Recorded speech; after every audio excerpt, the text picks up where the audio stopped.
Okay, everybody, we are back in the kitchen with Jelly, and tonight we are doing a pot roast. And I know I've already done one, but tonight we're doing it in Jelly's new toy, which is a Cuckoo multi-cooker.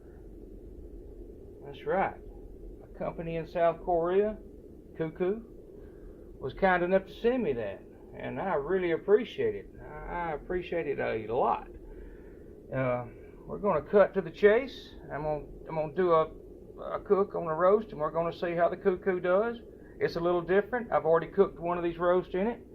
I've also cooked some rice pudding and some baked potatoes, and it's different. The functions are different, but it works fine. I mean, it's a little getting used to compared to other electric pressure cookers.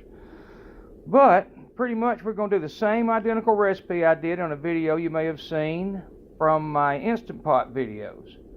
Now, one thing I will say, this being a 5-quart, it doesn't hold as much as my 8-quart Instant Pot does. So I've altered it by cutting a 3.5-pound roast into 2 pieces, and that's the second half from last night. I cooked one last night, like I said, and that's about 1.75 pounds.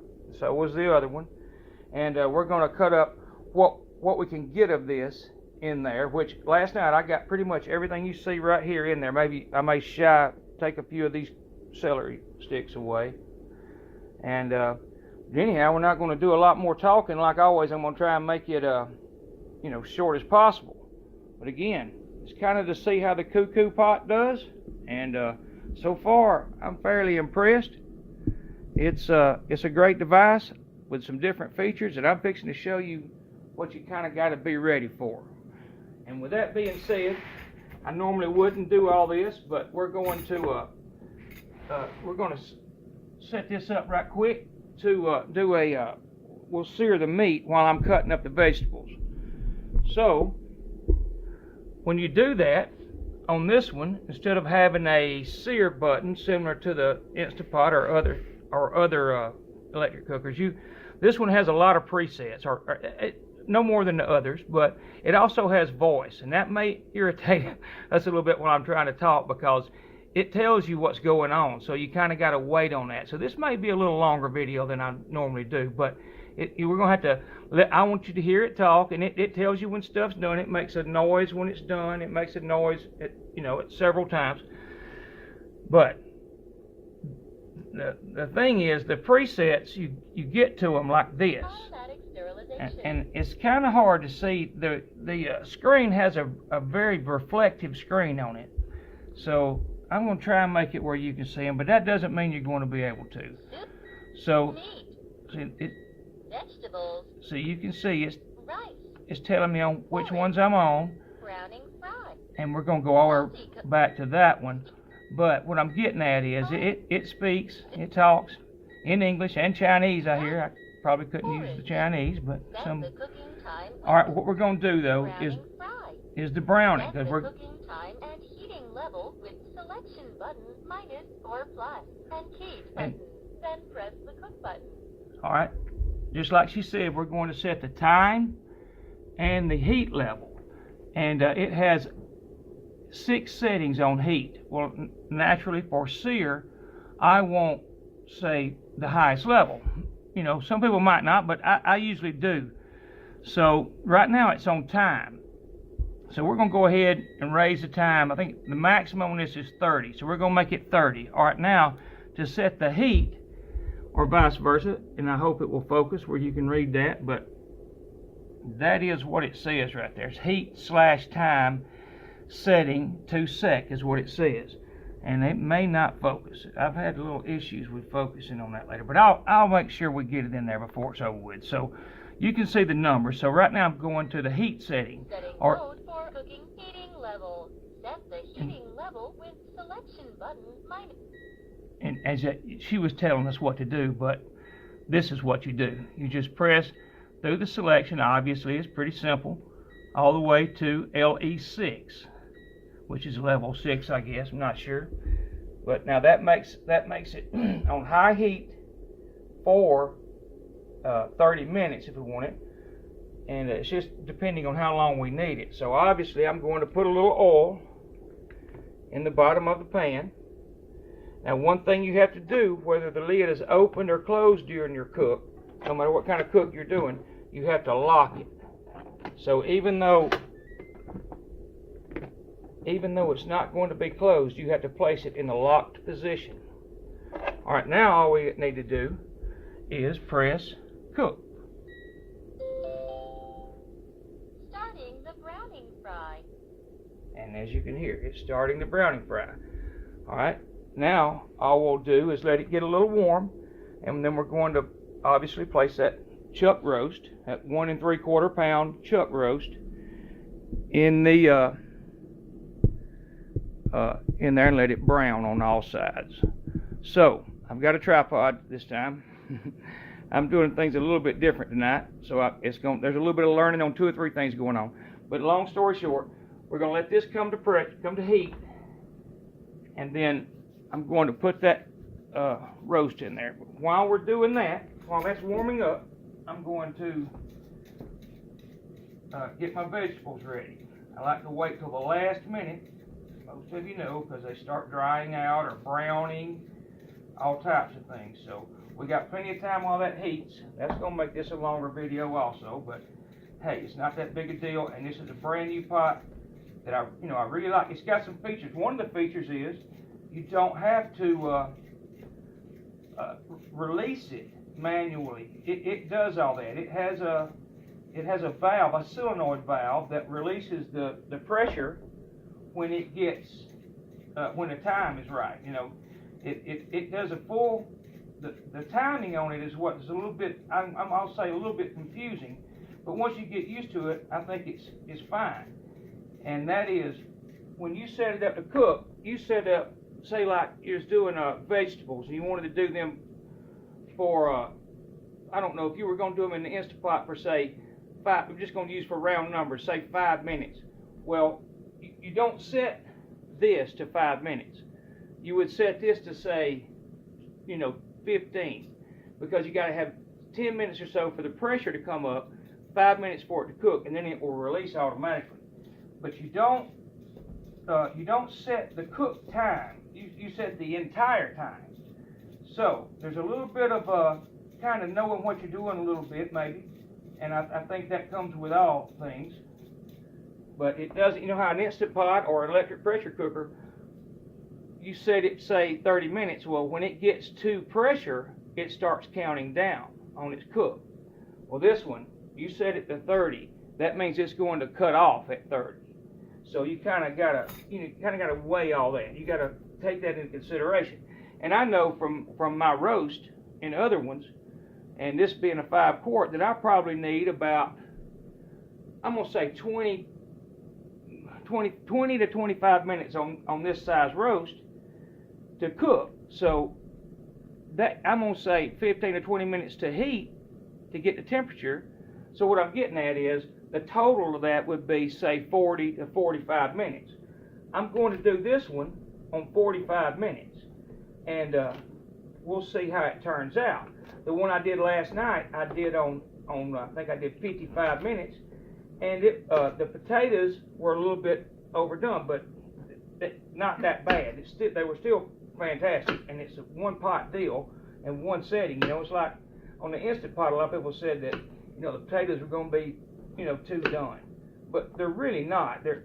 They take up the broth and everything, and I think it makes them taste a lot better.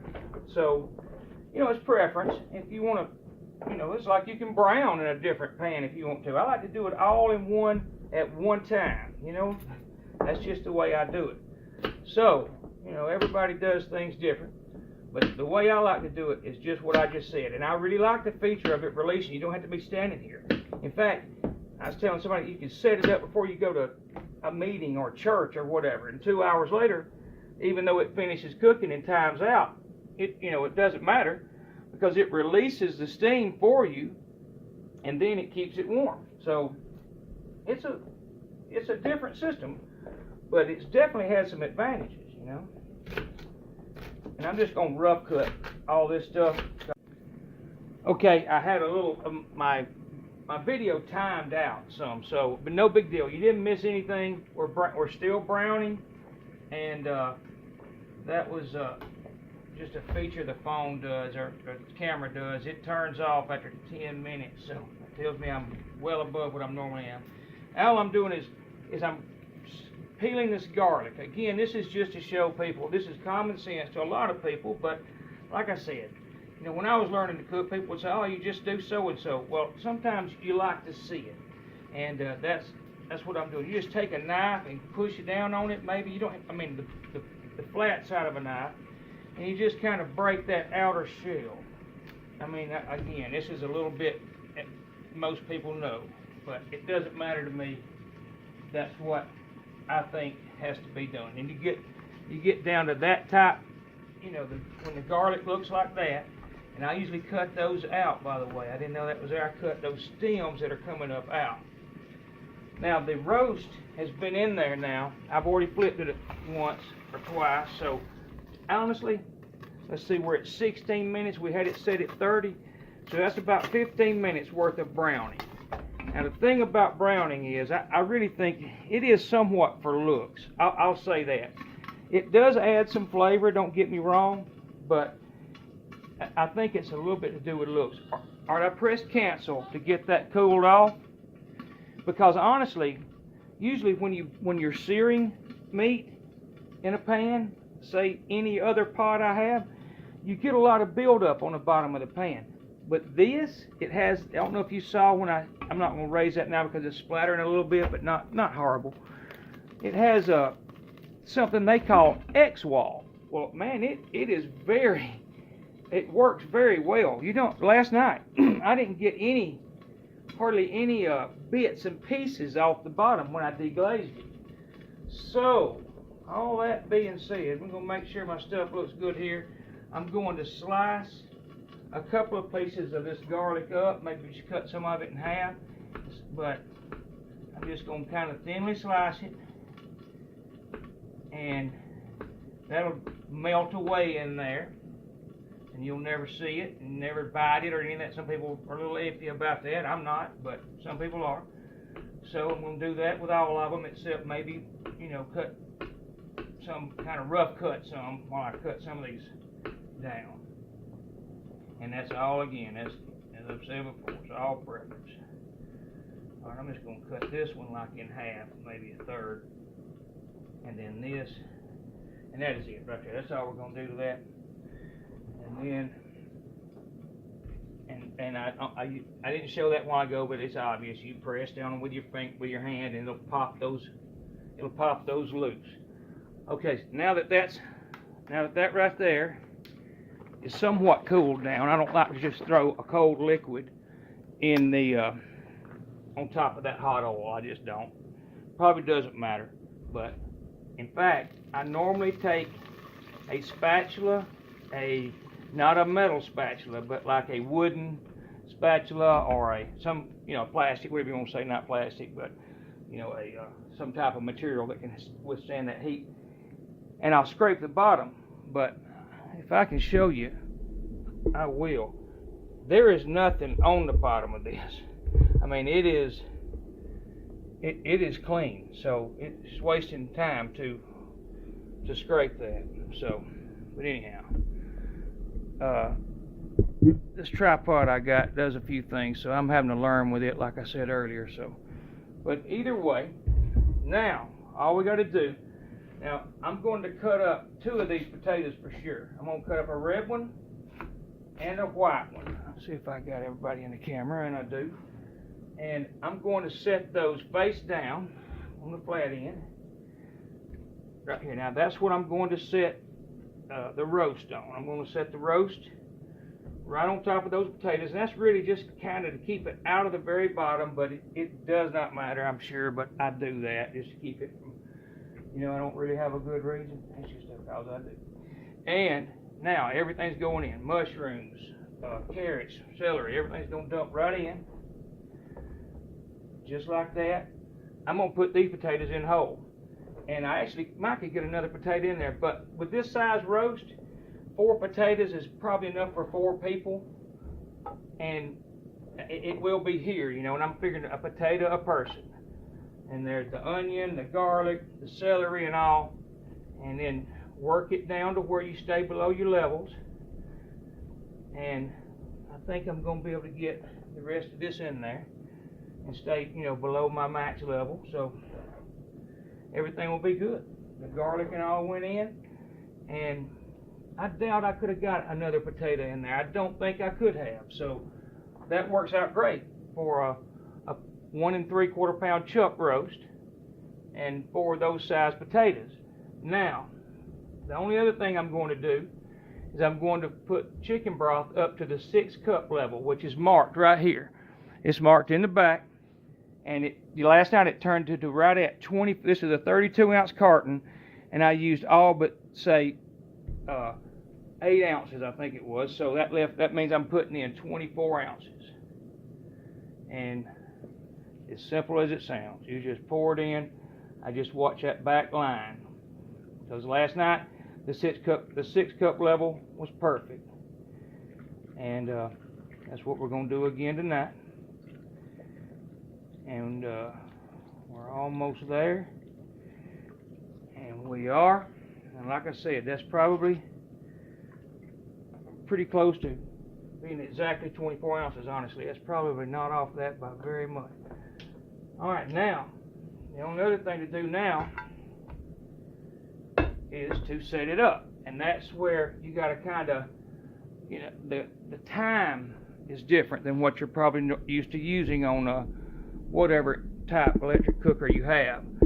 So, everything's in there. Everything's good. I'm going to close the lid. Oh, you have to unlock it to close it. And all I did was twist that to unlock. Make sure it closes. Lock it back. Select the preferred function. Now, just go around to, whoops, you hit menu to move these functions. So you go menu over to meat.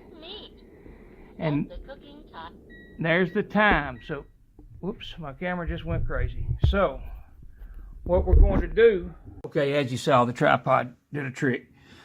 This might be better holding it by hand anyhow. So, we're on the time selection. So, we're just going to run this down to, oh, I was going up, I'm sorry. We're going to run this down to 45 minutes when I get to where I can make it work right.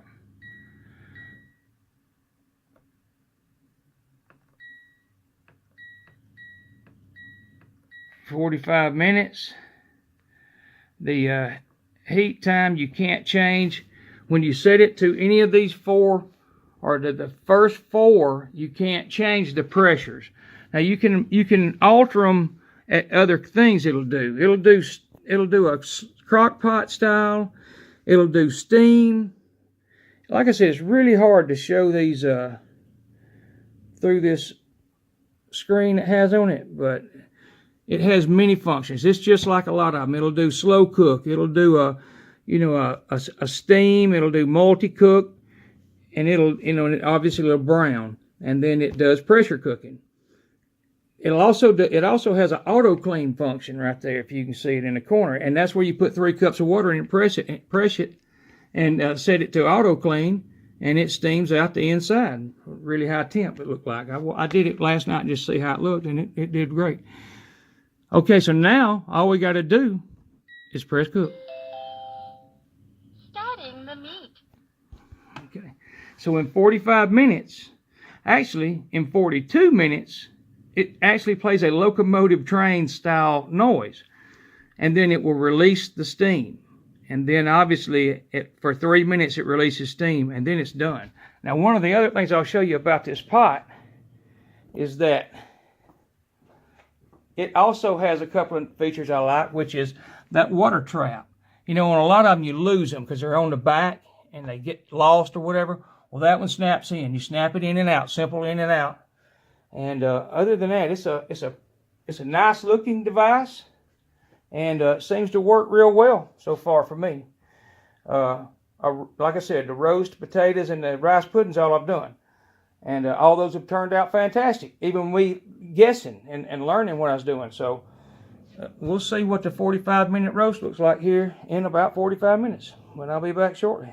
Okay, there's like one more thing I want to show you that it does a little different.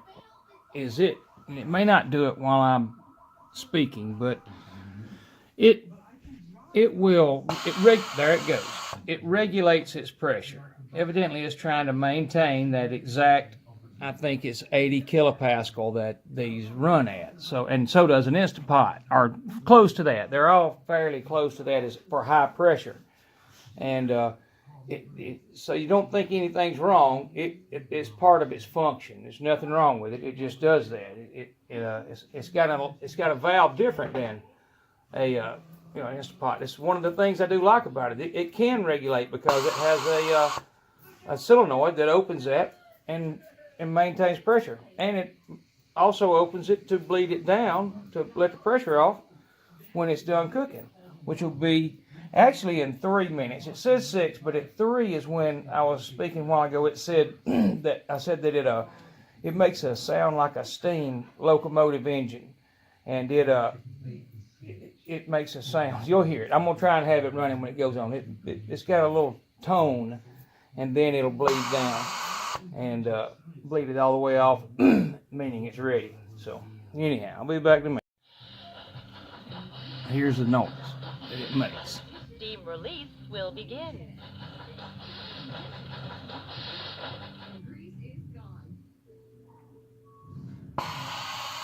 And there it is. Now, what I like to say, or I did a little research on the company. I mean, this company's been making rice cookers for a long time. I think, now I may be wrong about this, but I think they're just now kind of getting in the multi-cooker business, but maybe they have been, and I just said, no, they've got some really nice rice cookers. I mean, they know what they're doing, in other words. In fact, when you think about this feature right here, and you go to a normal electric pressure cooker, it can't do that. It can't maintain 80 kilopascal or whatever number it's looking for, because it has to rely on heat and cool. If it gets above 80 kilopascal, it can't release it, because it's a manual release. It just has to cool it down and rely on it to drop and then regulate that way.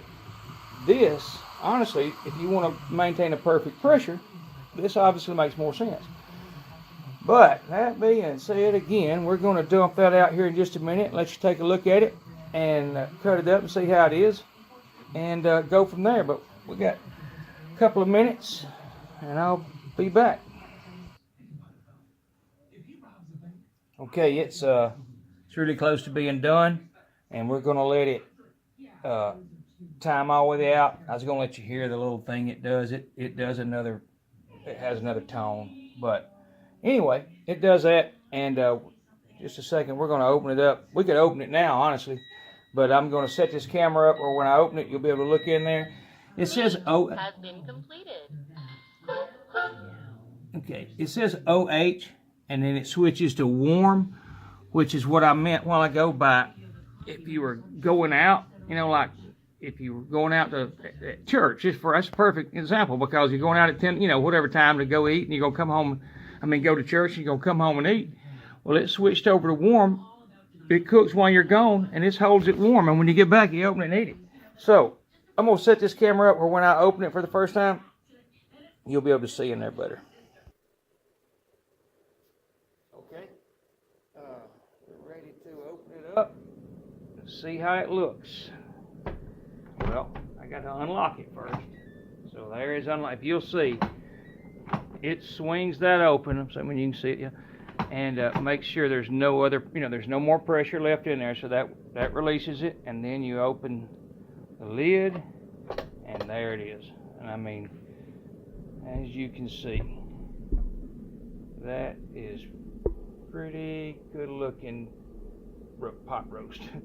It is one of my favorite dishes. I love them. We eat them a lot.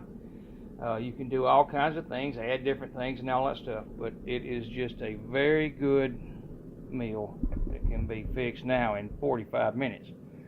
So, one other thing I'll tell you about this. It has these, I'm going to call them, for lack of a better term, they're plastic, but it's a Bakelite material or some type of material that withstands heat, but doesn't transmit heat, or it doesn't conduct heat well.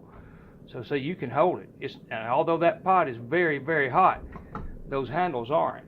And I can see that I've got a good bit of liquid in there, which, I mean, I like that. It's just when you're serving it on this type tray, it's not going to all go in there, so I'd have to dip it out.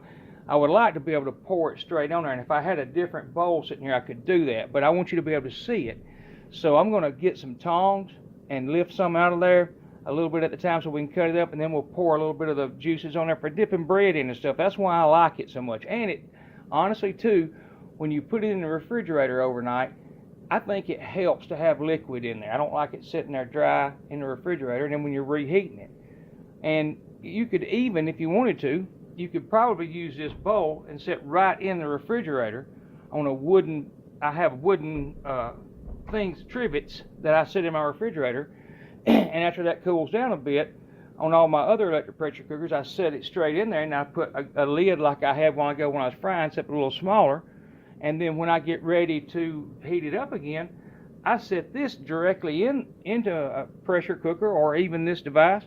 And this has a warm feature. I have not used a warm feature, but what I read about it, it's really fast. So I'm definitely will do it on this one. It's just something I haven't done yet, so I really can't speak on how well it works, but I feel positive it'll be there. I'm going to cut the camera off and go get some tongs, and then we will pull it out and cut it up. Okay, in the sake of saving time, I didn't find my silicone or plastic, whatever you want to call it, tongs, and I don't recommend using these in any nonstick surface. But just to show you what I mean by setting it in the refrigerator, you put a piece of wood down so it doesn't, a lot of refrigerators have glass. If you wouldn't want to set that hot thing on your glass in the refrigerator, obviously it would break it. But that being said, we're going to pull this out. We're going to cut it. We're going to pull a potato out and cut it. So you can see what, the level of how done it is, because a lot of people think you got to cook all this separate. And you know what? It might be perfect that way. You might get to improve a little bit on the doneness, but it is not worth it. These taste fantastic. I'll guarantee you they do. They do every time.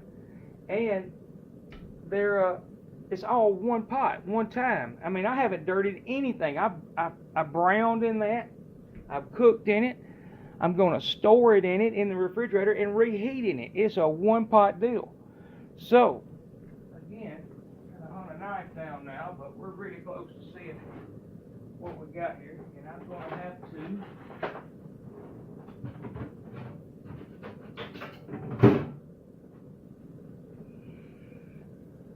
But that roast, make sure you can see it. Oh, I like to have it too close to it, too far back.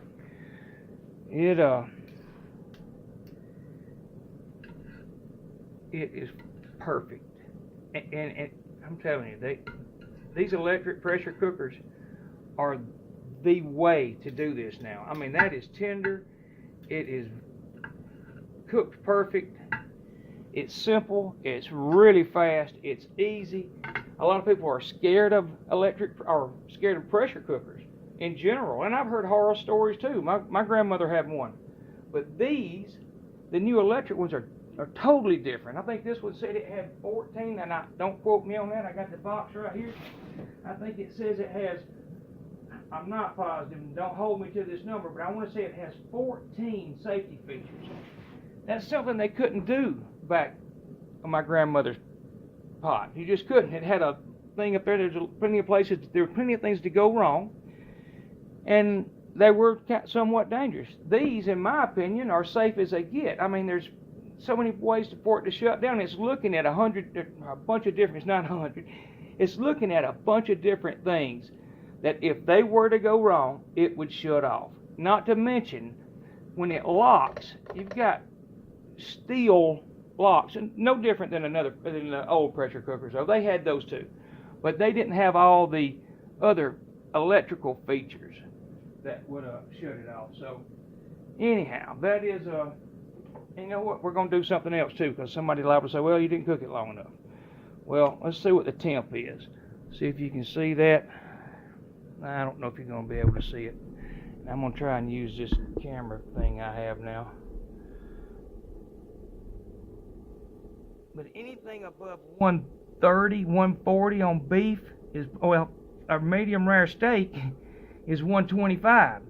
Or a rare steak is 125. There's 180. And I mean, it's not a steak, so you don't want it at 125. It's a chuck roast. You know, you want it at a certain temperature. It cooks better. It does better at higher temperatures.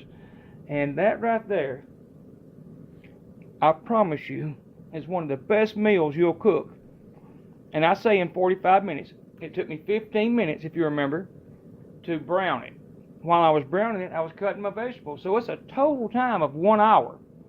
And one pot, set that on your table, and it's done. Now, I don't know. I sound like a salesman. And they did give me this. It's not. I'm not getting around that. They sent me this to demo it and to put it on YouTube. Okay, my camera has a feature that turns it off after 10 minutes. It's really getting annoying, but I don't know what all you missed. But like I was saying, you really can't beat this. It is a great deal. I'm not sure, I hadn't already said this 100 times, so I'm going to stop. But I mean, if you look at the potatoes, now that's one that's cut in half, so it may have somewhat, you know, cooked a little further than, say, this one or that one. But I mean, that is a perfect, if you ask me, there's nothing wrong with it. It is a perfectly cooked potato. Even that one might be a little further. The whole ones stay together, and that's why I buy smaller ones, so I don't have to cut them in half. The carrots, I mean, they're soft, there's no doubt, and so is the celery, but they're really a lot for flavor. You can eat them by all means, I mean, but they give a lot of flavor to it. The mushrooms are absolutely excellent. Every time I do this, my family eats all the mushrooms. Okay, I ran out of memory that time. Anyhow, again, my family eats all the mushrooms. I never get them. They're that good.